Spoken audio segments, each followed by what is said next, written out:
பிரதமர் நரேந்திர மோடிக்கு முதலமைச்சர் ஜோசப் விஜய் கடிதம் எழுதியுள்ளார். இது தொடர்பான முழு விவரங்களை நம்முடன் பகிர்ந்து கொள்வதற்காக செய்தியாளர் நித்யானந்தன் நம்முடன் இணைகிறார். வணக்கம் நித்யானந்தன், இந்த கடிதத்தின் முக்கியத்துவம் என்ன? அதில் அவர் என்னெல்லாம் குறிப்பிட்டிருக்கிறார்? இது தொடர்பான முழு விவரங்கள். மகாத்மா காந்தி ஊரக வேலைவாய்ப்பு திட்டம் என்பது பெயர் மாற்றம் செய்யப்பட்டது மத்திய அரசால்.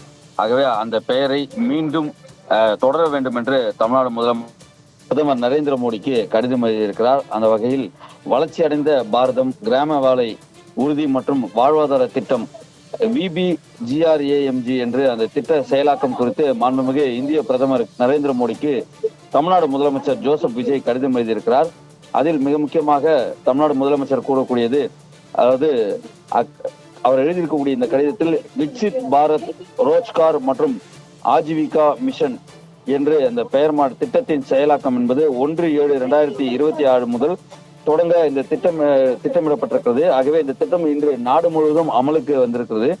ஆகவே இதில் புதிய திட்டத்தில் நிதி பகிர்வு முறை மற்றும் செயல்பாட்டு கட்டுப்பாடுகள் மாநில அரசுக்கு 5000 கோடி ரூபாய்க்கு அதிகமாக கூடுதல் நிதி சுமையையும் செயல்பாட்டு ரீதியான தாக்கங்களையும் ஏற்படுத்தும் எனில் அந்த VBGRAMG சட்டம் 2025 சில விதிகளில் முக்கிய மாற்றங்களும் தளர்வுகளும் அவசியமாகிறது என்று இந்திய பிரதமருக்கு தமிழ்நாடு முதலமைச்சர் ஜோசப் விஜய் கடிதம் எழுதியிருக்கிறார்.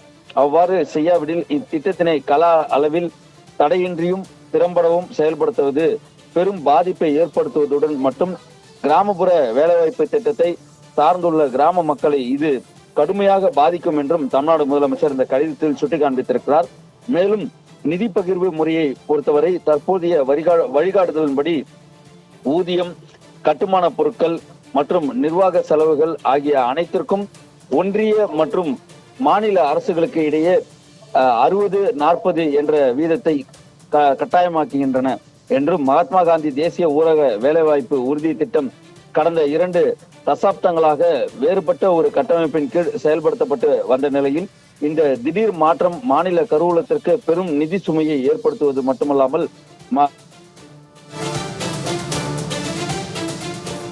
கூடுதல் விவரங்களுக்கு நன்றி நித்யானந்த்.